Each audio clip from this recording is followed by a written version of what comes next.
Hello, my fellow cannibals. I'm Mr. Church, and today I'm going to be going over a build that is going to be really fun, using some of the new legendary items that have just been added to the game today, and it's going to be a lot of fun. So this is a lore-based build, and my character here is Karen the Cannibal, and she is a Gourmand. She's from the Raiders who began eating other people, eventually turning into something that looks like a Wendigo and sounds like a Wendigo, but for sure isn't. So before we go over these perks, let's look at the gear that I'm using.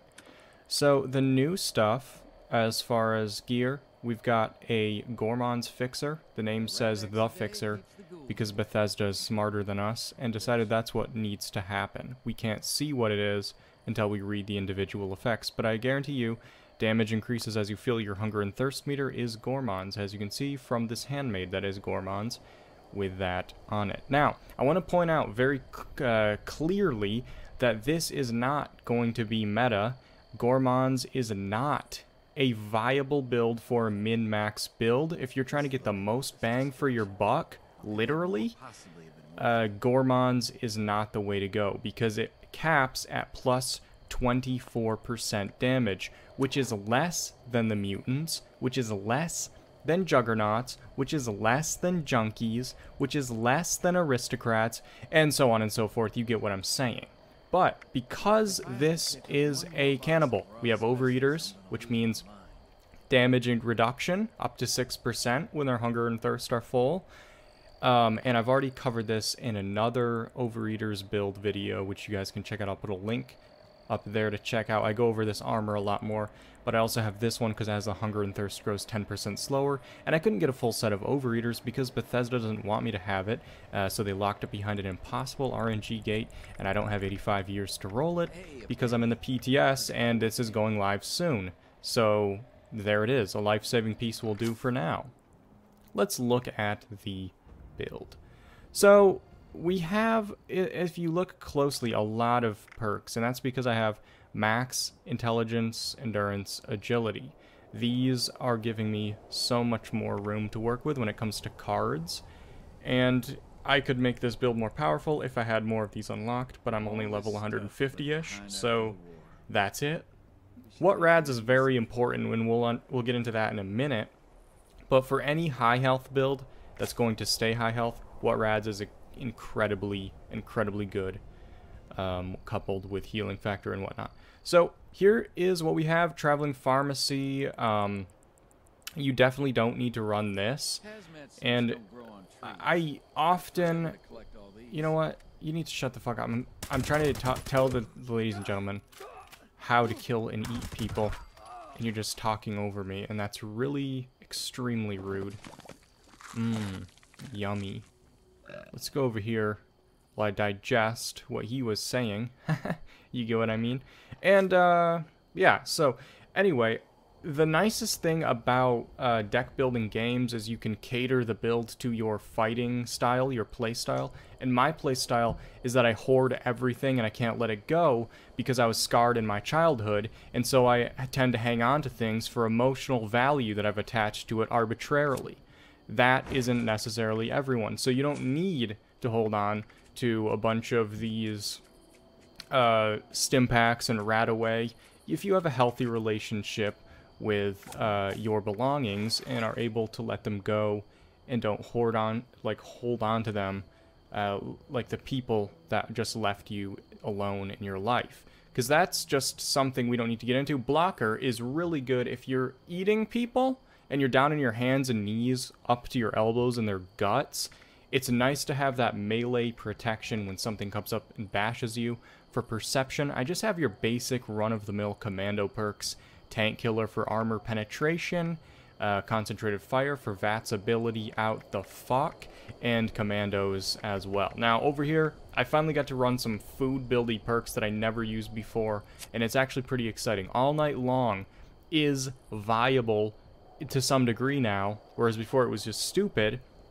Now, if you have a 60% slower hunger and thirst at night, that averages to overall your hunger and thirst bar is going down 30% slower day and night, which is really, really good. We want our hunger and thirst bars to stay full so that our armor and our weapon is hitting at max potential at all times. So we have cannibal. Obviously, this is the crux of the build. I am a cannibal and I eat human beings. That's a joke for those watching on the FBI's team. This is a game, and the character is the cannibal, eating things to get health and hunger bar full. And the nice thing about this is you can do it while you're in combat, and you're slowly getting healed while you're taking damage still. So it really, I'll show that later on. This, if I were to go back and change this, I would probably put 2 into fireproof and 1 into adamantium skeleton, because adamantium skeleton is incredibly important to max out to eliminate limb damage completely. You don't want to get staggered and limping around. Lead belly. Now, I didn't max this out because I'm running what rads. This means I don't take a lot of radiation, and the radiation I do take when I eat the bodies of my fallen foes will immediately go away. Rejuvenated is really important and really good to run, because if we're always at fully fed and fully hydrated, then rejuvenated is just always going to give us that boost.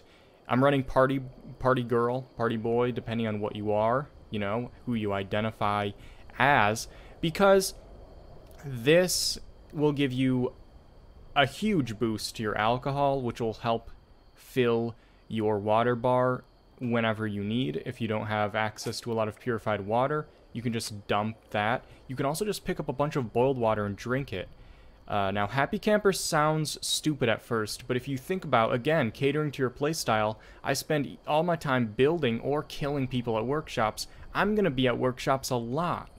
So this is giving me an 80% slower hunger and thirst pretty much most of my time that I'm playing. If you don't spend a lot of time at camps or workshops, then don't run it. It's as simple as that, but it looks goofy at first. But again, funny cards like this that we never cared about before are actually viable for once. Strange in Numbers, this is the most powerful perk card in the game. And then First Aid I have running just because there are going to be moments when you're not going to be able to eat someone quick enough. Like if you're fighting the wrong type of mob that you can't eat, it's good to have an alternative healing method. So we have Born Survivor, which we'll show in a minute. Action Girl to synergize with Dodgy, because this absorbs blows by using your action points, and then Action Girl helps regen those points faster.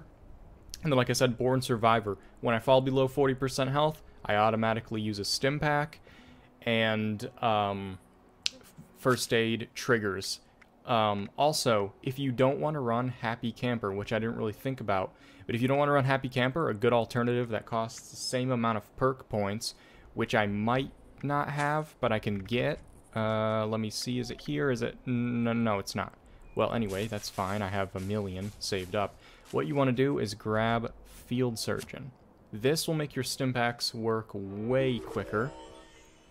So basically, when Born Survivor triggers, it's just going to immediately just regen your health really quickly. It's going to be really powerful. For me, I'm going to keep the Happy Camper equipped for the hunger and thirst reduction. But yeah, we have all these going on. And again, through hiker because I hoard stuff. But there's extra points here to move around because this was just like what I threw together basically very quickly. I did not have a lot of time to do this. So if I were to fine tune it, I'd probably move some of those agility perks to luck and throw on like Tormentor or something. But Ricochet, as you can see, we have this chance to deflect some of the ranged attacks. That'll help keep us alive while we're cannibalizing people. And in general, we're going to be tanky as hell because our endurance is so high, giving us more HP overall. And then when we do take hits, we've got blocker, which is going on, and then we have dodgy, we have ricochet, and First Aid, Born Survivor, Ricochet. Yeah, I think I'm listing them off, right? And yeah, Blocker, and they all will help simultaneously. But let's run West Tech and see how it goes. So this is in the PTS, but by the time you're watching this, the game will be live. This will be in live game, so you'll be able to play with all this stuff yourself. You'll be able to go into West Tech like I did and find these level 100 super mutants, which is absolutely fantastic. But yeah, as you can see, we're taking damage here, but then we come over and we chomp him, and you see our health bars filling up. And I don't know if this is a bug or a upgrade to Cannibal, but I noticed if you eat enough people, you stop doing the animation of kneeling down. Watch this. See, I just chomp. I'm not kneeling down, I just eat it.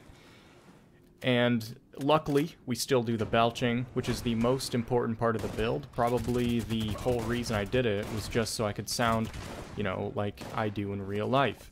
It's all about role-playing. This is a role-play build. So, yeah, the important thing to stress that I probably can't stress enough, because I saw a lot of misinformation before this update went live, there's people that have access to the PTS that are not doing their due diligence and spreading information that is correct. And what I'm specifically referring to here is information on like Gourmands, how effective that weapon type is. Like I said, so because I'm chewing constantly on these guys as I eat them, my hunger bar is 100% all the time, okay? And I'm drinking water as well. And at maxed out, my weapon is just doing plus 24% of a damage boost. Now, to put this into perspective, the aristocrats, when you're maxed out with your caps, which is not something you have to regulate at all when you're fighting, you're at plus 50%. Now, for those keeping track at home, 50 is a higher number than 24. Alright? So that's more. 50 is actually more than 24. This means that, you know, something that's giving you a 50% buff is better than something that gives you a 24% buff in damage. Okay, are you following? Okay, now that we're all keeping track, the Overeater's armor is really good because, as I mentioned in a previous video, there's damage reduction, not damage resistance. Damage reduction calculates on an entirely different scale than damage resistance. Damage resistance has a soft cap. You can stack that to the highest heavens and still benefit from a damage reduction. Meaning, you could have Secret Service with Overeaters on it. That's OP as fuck, because Secret Service has extremely high damage, energy, and radiation resistance. And then your Overeaters is basically giving you the effects of Empath when you have that damage reduction working to help you take less damage. The same way Serendipity, Dodgy, all those Ricochet, all those perks work using damage reduction. Same as your armor. So it's pretty powerful. But Gourmands as a weapon type, not so good. I'm using it in this build because it's a lore build, so this character is a cannibal. I'm going to be using cannibal weapons. You know, that's just because this is a themed build, and I wanted to keep it like that, and some people like playing that ways, and I think it's fun. But if you are all about min-maxing your build, and if you're worried about what's going to be meta, it's not Gourmands. Please stop saying that it is. And it's not Juggernauts either. Juggernauts is plus 25%. And it immediately starts going down the second you take 5% damage to your health. And if you're upset about this nerdly ranting that I'm going on about, why do I have radworms? That's not what I wanted on Christmas morning. I just needed to say, like, someone needs to say it, because I'm seeing all this hype for Juggernauts. That's not a good... And Juggernauts, by the way, is it's not an armor prefix. It is a weapons prefix. And the second you start taking damage, you start doing less damage, and it's not good. It's like inverted bloodied, but worse in every conceivable way. Because it doesn't give you a damage boost, and because it's not a vampire's weapon, which is keeping you at max health, you're not even gonna be hitting for max damage most of the time, unless you're like a somehow stealth build, so you're not taking damage at all. But even then, it's just not, like, that's not what you think of when you think of a Juggernaut, as someone that just runs in, not a stealth build. So it doesn't make any sense to me. I think it needs a big buff to be viable. But they have to have some items that are less valuable, so that there's a bit of a, you know, they have to dilute the pool a little bit. I understand. I mean, at this point, they don't need to dilute anything, but that's generally, people like to dilute pools if there's a role with pretty powerful stuff. They want to put in some weaker stuff, you know, so that we can spend all our days and nights rolling to get those nocturnal weapons. By the way, nocturnal is no longer a joke. I'm really excited about that. And just for a sneaky peek, be on the lookout for a nocturnal build coming to you soon. But what we're gonna do is basically, I'm just gonna keep ranting while I show you the power of this build, and that's pretty much what I've got on the docket for today. As long as we're, you know, I have properly, you know, gotten this out of my system, to say, Juggernauts, don't believe the hype about it. It's not as good as people are making it out to be or excited about. If you look at the actual numbers, what's going to be powerful is aristocrats and then the single modify weapons, which that doesn't sound, I know, it doesn't sound right, but it's right. Am I going to Harper's Ferry, or let's go to Huntersville instead? Actually, I'm just gonna do a jump cut so you don't have to watch me kill more stuff. Isn't this cool? This is my camp I built in the PTS, and it's gone now. It's cool. I just wanted to test out those armor displays, which are pretty neat. I wish they gave us, you know, ones with that looked like the armor workbenches. But look at this. Cannibal heal actually shows up in your Pip-Boy. You can actually see the actual stats on it. And the cool thing, like I said, with Rejuvenated, you're always at max HP, so you get this plus 45 and plus 45 disease resistance, which is really nice indeed. I want to give a shout out to a couple of people in my Discord that have helped me put this video together. Reasonable Madness, I'm a Silly Lady, and Lanthar. You guys all helped with giving me, whether it was ammo, the actual weapons and armor pieces that I needed. Like, it's really hard to get the gear and stuff together that you need, even when they give you 500 modules, because of how broken the RNG in this game is. So I really appreciate you guys' help. And I also want to give a big shout out to my patrons. Thank you so much for the support. You can't sneak up on me. I'm doing an outro, you bitch. Ow! That didn't hurt because I have blocker on, and I'm a god. I eat human flesh. That's how hard I am. You can't do anything with that. What are you doing? Building a railroad? Anyway, I'm just gonna let him go to town. Anyway, guys, I appreciate all the support and the joy. If you guys want to watch me be an idiot live, I do stream on Twitch, occasionally on YouTube, but usually on Twitch. I also have a Discord. You guys can join that Discord. Look what happens. That's called karma. And you guys can join that as well. I'm sure you would love to join the Discord. Does it feel like I'm rambling yet? Because I am. I have like 5 seconds to fill, and I just keep talking until it's over. I'm sorry. Like, now I know how you feel watching my videos.